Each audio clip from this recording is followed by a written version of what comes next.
Bienvenue à ce nouvel épisode de 10 minutes d'enseignement. Notre message d'aujourd'hui, c'est Jésus a payé le prix. Jésus a payé le prix pour ta vie. Pour cela, nous allons lire dans Marc chapitre 4, à partir du verset 35. Il est écrit, ce même jour, sur le soir, Jésus dit, passons à l'autre bord.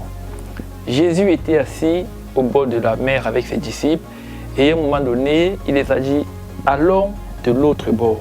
Mais de quel autre bord s'agit-il? De l'autre bord de la vie. La Bible dit qu'il est monté avec ses disciples et ils sont entrés dans la barque. Au milieu de la mer, il est arrivé qu'il y avait des flots. La mer a commencé à être méchante. Il y avait des vagues qui voulaient renverser le bateau. Nous tous, nous connaissons l'histoire. Mais les disciples avaient peur. Ils ont réveillé Jésus.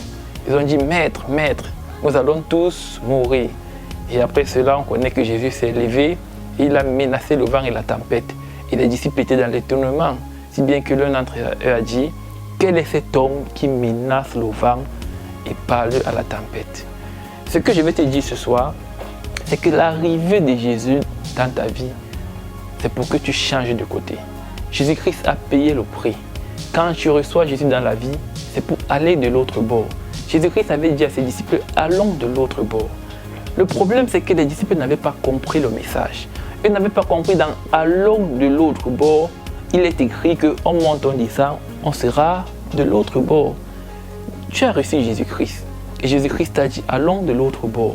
Ce n'est pas pour dire que la vie sera facile. Ce n'est pas pour dire que tout sera sain dans ta vie. Ce n'est pas pour dire que tu auras une vie très glorieuse. C'est juste pour dire que quelle que soit la situation que tu vas traverser, le Seigneur Jésus sera avec toi dans la barque de ta vie, comme il était avec les disciples. Les disciples n'avaient pas compris que allons de l'autre bord veut dire que nous sommes déjà arrivés. Le fait que tu as dit à Jésus-Christ, c'est que tu es déjà arrivé. Ne regarde pas ce qui se passe autour de toi. C'est les petites influences, que l'ennemi te fait voir pour te faire peur. Ne regarde pas ce qui se passe autour de toi. Sache que Jésus-Christ est déjà là. Et Jésus-Christ est là pour traverser de l'autre bord avec toi. Quelle que soit la situation, peut-être que tu te trouves très malade, peut-être que c'est l'extrême pauvreté, peut-être que tu vas même mourir. Mais je vais te dire quelque chose. Sache que la gloire de la résurrection est 10 000 fois plus grande que celle de la guérison. Lazare était mort.